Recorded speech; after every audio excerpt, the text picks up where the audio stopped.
Hello friends, welcome to you my YouTube channel Nutan academy.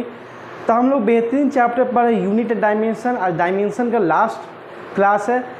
तो जैसे dimension खत्म होगा हम लोग सीधे ऑप्टिक्स में आ जाएंगे। अगर आप लोग न्यू स्टूडेंट हो तो वीडियो को लाइक कीजिए, शेयर कीजिए और चैनल को सब्सक्राइब कीजिए। तो हम लोग पढ़ रहे थे डायमेंशन, कुछ हम लोग डायमेंशन उस दिन क्लास में देखे थे। आज हम लोग नेक्स्ट डायमेंशन फिजिकल क्वान्टिटी का डायमेंशन निकालना सीखेंगे, वर्क। तो वर्क क्या है? डिराइवेटिव फिजिकल क्वांटिटी है। तो वर्क बराबर क्या होता है? Formula force into displacement. Work शब्द क्या होता है? Force into displacement. अब फोर्स कैसा यूनिट है? डिराइवेटिव फिजिकल क्वांटिटी है। तो फोर्स को हम क्या लिख सकते हैं? Mass into acceleration. अब इसको हम लोग फंडामेंटल यूनिट करके, क्या यूनिट आया था? न्यूटन। और फिर डिस्प्लेसमेंट क्या है? एक फंडामेंटल फिजिकल क्वांटिटी है जिसका यूनिट क्या है? लेंथ को मेजर करता है, मीटर। तो वर्क का जो यूनिट हो गया न्यूटन मीटर। न्यूटन मीटर इसका ये यूनिट हो गया। अब है कि इसका डायमेंशन क्या होगा? तो हम फिर यहाँ पे देखिए L1/2 हो जाएगा। अब फिर यहाँ पे 2t जो है -2। तो पहले हम लोग क्या किए कि वर्क क्या है? डिराइवेटिव फंडामेंटल फिजिकल क्वांटिटी है। वर्क को क्या लिख सकते हैं? Force into displacement. फोर्स का यह क्या होता है? यूनिट मास इंटू एक्सेलरेशन बोलते हैं। अगर इसको हम लोग तोड़ के इसके एसआई यूनिट में जो है डिराइवेटिव यूनिट में इसको हम लोग ले आ दिए न्यूटन मीटर में, ठीक है। डिस्प्लेसमेंट का क्या होता है? मीटर है, क्योंकि लेंथ को मेजर करता है। तो न्यूटन मीटर क्या हो गया? वर्क का यूनिट हो गया। अब बात आती है कि इसका सर डायमेंशन क्या होगा। तो फोर्स का हम लोगों ने सीखा था स्टडी क्लास में कि फोर्स का क्या होता है? MLT ML2T-2 ये आपका हो गया वर्क का। अब इसके जो वर्क के एक्सेप्ट करके आपको जितने सारे हो गए, वर्क हो गया, आपको वर्क हो गया, एनर्जी हो गया, सेकेंड पोटेंशियल एनर्जी हो गया, थर्ड आपका हो गया काइनेटिक एनर्जी हो गया, फोर्थ आपका हो गया टॉर्क, इसी को बोलते हैं मोमेंट ऑफ फोर्स।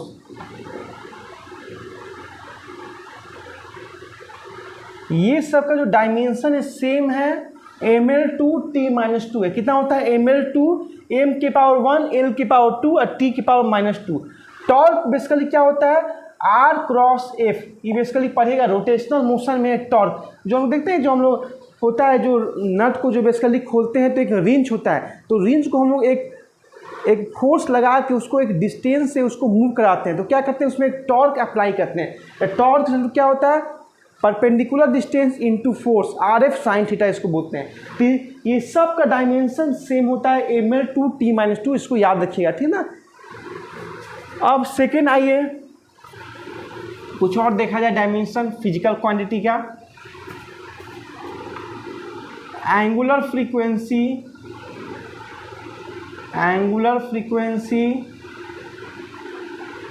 सेकेंड आपका frequency, third one is decay constant, fourth point आपका हो गया angular frequency, decay constant, velocity gradient. ये सब का डायमेंशन होता है T⁻⁻1, मतलब M0 L0 T⁻⁻1। फ्रीक्वेंसी का क्या होता है? Reciprocal of time period 1/T। तो T-1 लिख सकते हैं। एंगुलर फ्रीक्वेंसी हम लोगों ने पढ़ा था 2D मोशन में, इसको डिनोट करते हैं ओमेगा से। ओमेगा इसका 2π/T। तो 2π कांस्टेंट है, टाइम का होता है T। और जब ऊपर आएगा T-1, डीके कांस्टेंट हम लोग पढ़ेंगे न्यूक्लियर फिजिक्स में, रेडियो एक्टिविटी में, डिसइंटीग्रेशन जहाँ कॉन्सेप्ट लगेगा। तो डीके कांस्टेंट का भी होता है 1/T। तो इसका भी हो जाएगा T-1। वेलोसिटी ग्रेडियंट, जहाँ भी ग्रेडियंट यूज हो गया तो ग्रेडियंट मतलब होने का मतलब वेलोसिटी पर लेंथ। जहाँ ग्रेडियंट हो गया velocity gradient, potential gradient, displacement gradient, तो जहाँ ग्रेडियंट का कॉन्सेप्ट लग जाएगा समझ लीजिए कि प्लस डिवाइडेड बाय लेंथ करना है। तो वेलोसिटी ग्रेडियंट मतलब वेलोसिटी पर लेंथ। वेलोसिटी का क्या होता है? LT-1 length. तो लेंथ से लेंथ कट गया, क्या बचा? T-1। तो इसका आंसर हो गया T-1। तो ये सब जो क्वांटिटी हैं जिनके डायमेंशन सेम है T-1। और क्या और कुछ और मैंने बताया जैसे work, potential energy, kinetic energy, moment of force, torque, उन सब के डायमेंशन कितने होते हैं ml2t-2। अब फोर्स के क्या होते हैं mlt-2। तो ये सब कुछ आपको याद रखना पड़ेगा जिससे आपको आगे करने में ईजी होगा। और थोड़ा सा एक देख लीजिए,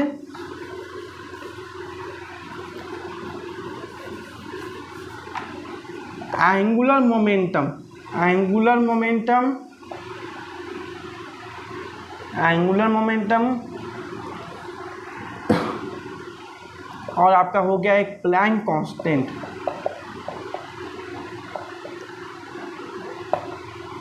मोमेंटम जो समझते हैं the product of mass and velocity, यहाँ पे वर्ड एक यूज हुआ है एंगुलर मोमेंटम, जो हम लोग पढ़ेंगे रोटेशनल मोशन में, मतलब कितना एंगल से आप में मोमेंटम वेलोसिटी है। इसका फॉर्मूला होता है, इसको डिनोट करते हैं एल से, एल बराबर R vector cross P vector.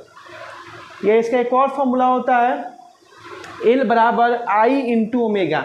आई क्या है मोमेंट ऑफ इनर्शिया है और ओमेगा क्या है एंगुलर वेलोसिटी है। तो एंगुलर मोमेंटम का दो फॉर्मूला होता है, एक लीनियर मोमेंटम और उसको डिस्टेंस से मल्टीप्लाई करेंगे तो हमें मिलेगा आपको एंगुलर मोमेंटम, कितना एंगल से उसमें मोमेंटम हुआ है। तो बेसिकली मोमेंटम और गुने रेडियस का जो क्रॉस प्रोडक्ट होता है उसको बोलते हैं एंगुलर मोमेंटम।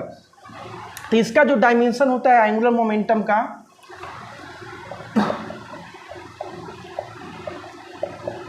मोमेंटम का क्या फॉर्मूला होता है मास इंटू वेलोसिटी, और ये डिस्टेंस है, डिस्टेंस का क्या यूनिट होता है एल, ml2t-1 सॉरी। तो एंगुलर मोमेंटम आप समझ रहे हैं कैसे आ रहा है। पहले हम लोग क्या किए, इसके हम लोग पहले क्या कर रहे हैं फॉर्मूला लिख रहे हैं, फॉर्मूला जाना बहुत जरूरी है। फिर रेडियस का क्या यूनिट होता है, मैं एक दो स्टेप को स्केप कर रहा हूँ कि आप उतना समझ रहे होंगे। रेडियस का क्या होता है मीटर, और मोमेंटम का क्या होता है मास इंटू वेलोसिटी, तो मास का केजी और वेलोसिटी का मीटर पर सेकेंड। ये से क्या हो गया एसआई यूनिट हो गया, एसआई डिराइवेटिव यूनिट हो गया। तो बात है कि मैं इस स्टेप को स्केप आउट कर रहा हूँ कि इसका कुछ अभी यहाँ यूज नहीं है। फिर उसके बाद हम लोग क्या कर रहे हैं, मीटर किसका यूनिट है, किसका फंडामेंटल क्वांटिटी है लेंथ का, तो लेंथ लिखे।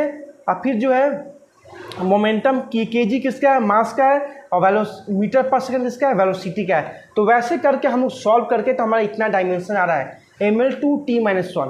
प्लैंक कांस्टेंट हो गया, और आपका एक और क्वांटिटी है जिसके डायमेंशन सेम होते हैं, कौन है आपका एंगुलर मोमेंटम। दो जो क्वांटिटी हैं उनके डायमेंशन सेम होते हैं ml2t-1। प्लैंक कांस्टेंट क्या होता है, एक फॉर्मूला पड़ेगा E=h म्यू। म्यू क्या है आपका एक फ्रीक्वेंसी है, ई क्या है एनर्जी है, और एच को बोलते हैं प्लैंक कांस्टेंट। तो जब इसका डायमेंशन निकालिएगा तो सेम आएगा ml2t-1। ठीक है, समझ गए होंगे। अब आइए नेक्स्ट पॉइंट में, कुछ ऐसे क्वांटिटी होते हैं जो डायमेंशन लेस होते हैं, उनमें डायमेंशन होते ही नहीं है, जैसे स्ट्रेन,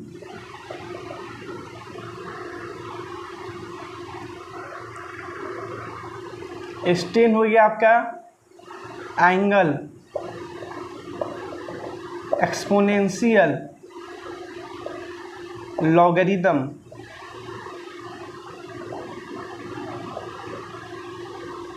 एंगल में आपका हो गया plane plus solid angle, exponential, logarithm, strain, angle, relative density, relative density.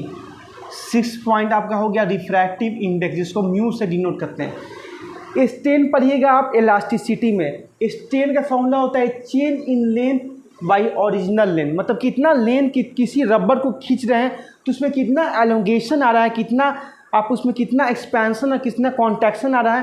तो डेल क्या डिनोट करता है चेंज, पहले उसका ओरिजिनल लेंथ क्या था और आपने उसमें एक्सपेंशन के बाद क्या लेंथ में चेंज आया, उसको बोलते हैं change in length divided by original length. तो लेंथ का यूनिट क्या होता है मीटर, और इसका भी यूनिट क्या होता है मीटर। तो मीटर से मीटर कट गया तो डायमेंशन लेस क्वांटिटी है। एंगल, एंगल मैंने बताया था plane angle plus solid angle, ये क्या एक ज्योमेट्रिकल कॉन्सेप्ट है। ये क्या कहते हैं डिग्री बताते हैं कि इतना ऑब्जेक्ट कितना एंगल से ऑब्जेक्ट ट्रेस होते हैं किसी सर्कुलर पाथ पे। इसके इनके यूनिट होते हैं क्या प्लेन एंगल के रेडियन और सॉलिड एंगल का स्टेरेडियन, बट ये डायमेंशन लेस है। एक्सपोनेंशियल फंक्शन, इसके भी डायमेंशन लेस है। एक्सपोनेंशियल फंक्शन का मैथ में ग्राफ पड़ेगा तो आपको ऐसे बनता है ये आपका हो गया एक्सपोनेंशियल फंक्शन। लॉगरिथम फंक्शन का ग्राफ पढ़िएगा तो बेसिकली ऐसे बनता है। तो ये क्या, ये सब क्या है, डायमेंशनलेस है। ये एक है रिलेटिव डेंसिटी। रिलेटिव डेंसिटी मतलब density of substance by density of water at 4 degree Celsius. दोनों क्या कर रहा है, डेंसिटी को ही मेजर कर रहा है। तो डेंसिटी का जो ऊपर यूनिट होगा जो वही जो नीचे होगा, तो दोनों का यूनिट कट गया तो डायमेंशन कहाँ बचेगा। डायमेंशन उसका निकालते हैं जब दो डिफरेंट फिजिकल क्वांटिटी हो, जैसे फोर्स, मास इंटू एक्सेलरेशन। तो मास का अलग यूनिट है, एक्सेलरेशन का अलग यूनिट है। ये आइए रिफ्रैक्टिव इंडेक्स, हम लोग पढ़ेंगे खूब बढ़िया से, किस में, आपको ऑप्टिक्स में। रिफ्रैक्टिव इंडेक्स क्या करता है, बताता है कि आपका स्पीड ऑफ लाइट जो एयर में है उससे क्या है डिफरेंट मीडियम में। जैसे हम लोग दो मीडियम ले रहे हैं, एयर और वाटर, तो एयर में स्पीड हमें मालूम है 3 × 10⁸ मीटर पर सेकेंड। तो वाटर में कितना स्पीड है वो कंपेयर करता है क्या, रिफ्रैक्टिव इंडेक्स। दो तरह के रिफ्रैक्टिव इंडेक्स होते हैं, एब्सोल्यूट और प्लस रिलेटिव। तो एब्सोल्यूट के फॉर्मूला होता है speed of light in vacuum two divided by speed of light in medium.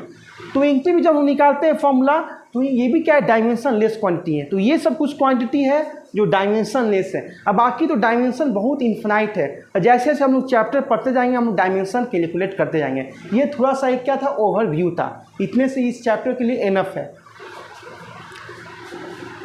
ठीक है, अब हम लोग आते हैं कुछ नेक्स्ट पढ़ेंगे डायमेंशन के लास्ट टॉपिक में, principle of homogeneity. Principle of, इससे क्वेश्चन 1-2 क्वेश्चन श्योर आपका एग्जाम में आएगा। प्रिंसिपल ऑफ होमोजीनिटी, होमोजीनिटी का सिद्धांत।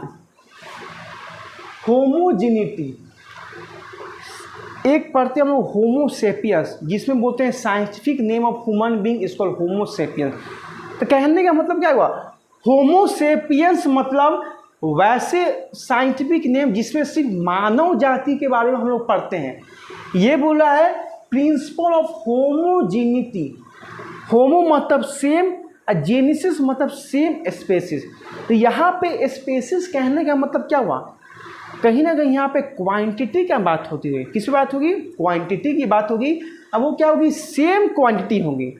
क्या होगी, सेम क्वांटिटी होगी। मैं आपको एक एग्जांपल दे रहा हूँ, जैसे अगर आपको बोल दे 2 kg शुगर और प्लस 5 kg ऑयल, क्या ये ऐड होगा। 2 किलो चीनी और प्लस 5 किलो तेल दे रहे थे, ऐड होगा नहीं। ये आपका हो गया अलग क्वांटिटी, ये आपका हो गया अलग क्वांटिटी। अगर कोई कह दे कि 2 kg शुगर और प्लस 3 kg शुगर, तो ऑटोमेटिक रिजल्ट आप बता दीजिएगा कि सर 5 kg होगा।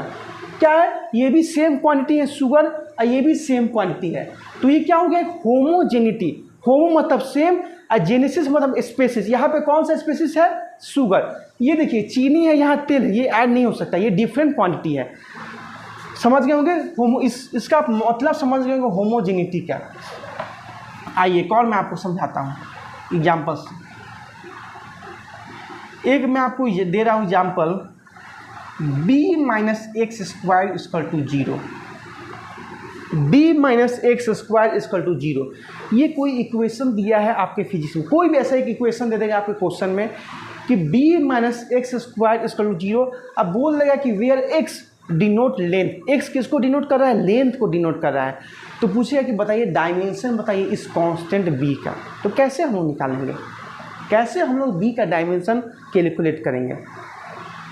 तो होमोजेनिटी का सिद्धांत बोलता है कि अगर दो सेम क्वांटिटी हैं, अगर दो सेम क्वांटिटी हैं, अगर उनको हम लोग ऐड करते हैं या सब्ट्रैक्ट करते हैं, तो जो रिजल्ट आता है वो हमें सेम क्वांटिटी का देगा। नहीं समझे, अगर दो क्वांटिटी हैं, दो फिजिकल क्वांटिटी हैं, किन्हीं दो क्वांटिटी में से हमें किसी एक का डायमेंशन निकालना है, और अगर होमोजेनिटी का सिद्धांत लगाएंगे जो इसका डायमेंशन होगा वही इसका डायमेंशन होगा। ये होमोजेनिटी का सिद्धांत बोलता है। क्या बोलते हैं, अगर बुक इस भाषा में जाए तो लिखता है फॉर द फिजिकल इक्वेशन, इसको क्या बोलता है, physical equation, for the physical equation to be dimensionally correct. मतलब फिजिकल इक्वेशन को डायमेंशनली करेक्ट होने के लिए क्या बोलता है कि dimension of all the term, dimension of all the term on both side of the equation must be same. किसी फिजिकल इक्वेशन को डायमेंशनली करेक्ट होने के लिए दोनों साइड इक्वेशन के ईच टर्म जो होना चाहिए, हर जितना इक्वेशन है LHS और RHS में जितना टर्म है वो सारे टर्म के डायमेंशन इक्वल होना चाहिए। यहाँ पे देख लीजिए b minus x square equal to 0 है, तब b equal to x square, कोई दिक्कत नहीं होगा। x क्या डिनोट कर रहा है? लेंथ। s क्या डिनोट कर रहा है? लेंथ। और लेंथ का क्या होता है? डायमेंशन। आप लोग सब कोई जानते हैं लेंथ क्या एक फंडामेंटल फिजिकल क्वांटिटी है जिसको हम डिनोट करते हैं l से। ये स्क्वायर हो गया। 2 ही तो क्या कर रहा है? डिनोट कर रहा है। अगर बताइए एक्स स्क्वायर का अगर डायमेंशन एल स्क्वायर आ रहा है तो क्या बी का एल स्क्वायर आ गया तो कोई दिक्कत हो जाएगा? अगर एल स्क्वायर आ गया तो क्या कुछ इस पर इफेक्ट पड़ रहा है? क्या कुछ इफेक्ट नहीं पड़ रहा है। यही तो होमोजेनिटी बोल रहा है कि इसका जो डायमेंशन होगा वही इसका डायमेंशन होगा, क्योंकि ये दोनों सेम क्वांटिटी हैं। अगर यहाँ पे आप क्वेश्चन उठा रहे हैं कि सर बी का भी एल स्क्वायर आया और minus L square equal to 0 आया, तो ये एक प्रूफ हो गया। बट फिजिक्स में बोल रहा है कि आप दो, कैसे हम मैथ में पढ़ते हैं कि 3 माइनस 3 इक्वल टू 0, तो कट गया। नहीं, फिजिक्स कहता है कि अगर दो क्वांटिटी का अगर डायमेंशन सेम है तो जो उसका रिजल्टेंट का जो डायमेंशन आएगा वो भी हमें सेम ही देगा। मतलब L square minus L square का भी डायमेंशन एल स्क्वायर ही आएगा, ना कि 0 आएगा। ये ठीक है कि प्रूफ हो गया 0 है, बट जब इसका डायमेंशन निकालेंगे रिजल्टेंट तो वो भी क्या देगा? लेंथ को ही मेजर करेगा। यही बोलता है होमोजेनिटी। और एग्जांपल दे रहा हूँ, समझिएगा।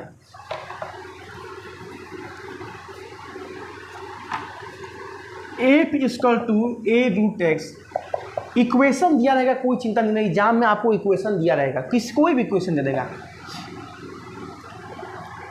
एक आपको दिया हुआ है equation F equal to A root x plus B T, एक इक्वेशन दे दिया गया क्वेश्चन में।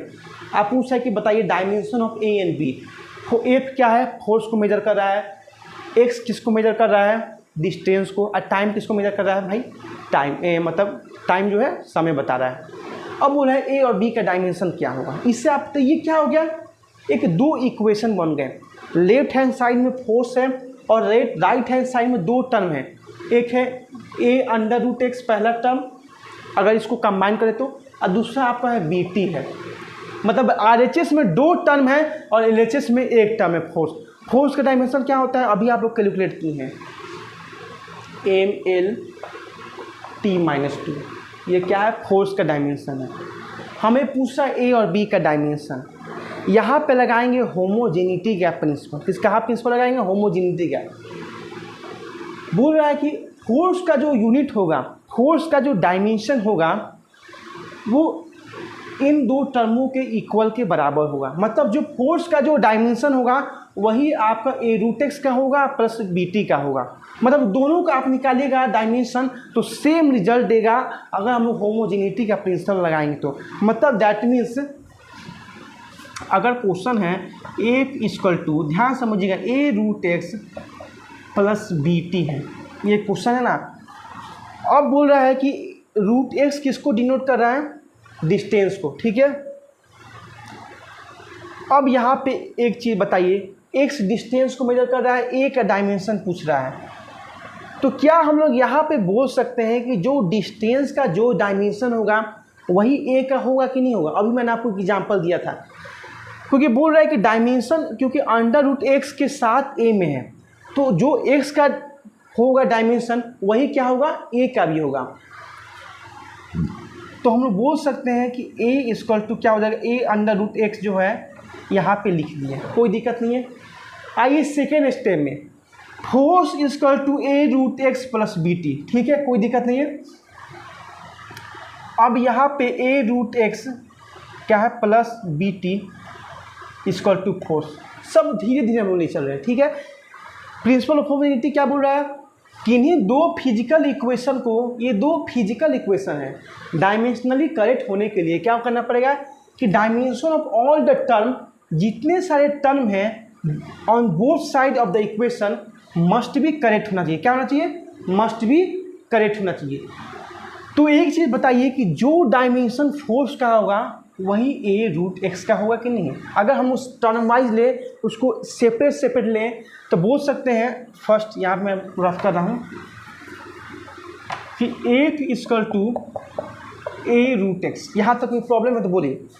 F equal to A root x, हम लोग इसको सेपरेट रख रहे हैं, मतलब जो एफ का होगा वो ए रूट एक्स का होगा। एफ का क्या डायमेंशन है, M L T minus two, A का निकालना है। एक्स का क्या होता है, एल होता है, अंडर रूट है तो 1/2 आ जाएगा। अब ए का आप लोग आसानी से निकाल सकते हैं, M L T minus two, L 1/2, M 1 - 1/2, 1 - 1/2 तो 1/2 हो गया, टी माइनस 2। देखिए ए का डायमेंशन निकल गया, m1 l 1/2 t - 2, ए का डायमेंशन निकल गया by the principle of homogeneity. अब हमें b का निकालना है। b पे क्या कीजिए आप बताइए खुद, b का हमें निकालना है। देखिए b का अगर हमें निकालना है तो हम लोग क्या करेंगे कि a रूट एक्स का आ गया। अब क्या करेंगे, फोर्स को हम लोग इसके साथ रखेंगे, क्योंकि पहले फोर्स को हम लोग इसके साथ रखे ए रूट एक्स के साथ, क्योंकि हमें a का निकालना था। अब हम लोग फोर्स को रखेंगे, कंपेयर करेंगे bt के साथ, क्योंकि बोल ही रहा है प्रिंसिपल होमोजेनिटी की अगर इसका जो डायमेंशन होगा वही इसका होगा। अगर होमोजेनिटी का प्रिंसिपल लगाएंगे तो मतलब f बराबर bt का कॉन्सेप्ट लगाएंगे, तो b का कैसे निकलेगा, M L T minus 2, time का t होता है तो b का निकल जाएगा एम एल टी माइनस 3, -2 -1 -3 हो जाएगा, एम एल टी माइनस 3। तो यही होता है प्रिंसिपल ऑफ होमोजेनिटी। ठीक है, 1 क्वेश्चन में आप लोगों को होमवर्क में दे रहा हूँ, इसको सॉल्व करके बताइएगा। कोई इक्वेशन है v/b, v minus b p plus v/b p plus equal to constant. Find the dimension of a and b। एक इक्वेशन है v माइनस बी ब्रैकेट में p plus a/v² equal to constant. ये NDA में आया हुआ question है PYQ में, आप लोग देख लीजिएगा 2017-18 में ये क्वेश्चन आया हुआ है। आप पूछा है कि डायमेंशन ए बी का, तो इसमें हम होमोजेनिटी का लगाना है, आप सॉल्व कीजिएगा, हम नेक्स्ट डे इसमें देखेंगे। तो बेसिकली हम लोग का डायमेंशन अप्रॉक्स खत्म हो चुका है। अब नेक्स्ट डे हम लोग पढ़ेंगे एरर इन मेजरमेंट, ठीक है, और इसके साथ इस चैप्टर को फिनिश कर देंगे और उसके बाद प्रैक्टिस करेंगे, फिर उसके बाद ऑप्टिक्स स्टार्ट कर लेंगे। ठीक है, तो वीडियो का अच्छा कैसा लगा बताइएगा, कमेंट कीजिएगा, कोई भी क्यूरी हो तो कमेंट बॉक्स में डालिएगा। हम नेक्स्ट वीडियो में मिलेंगे, तब तक बाय बाय, थैंक यू, जय।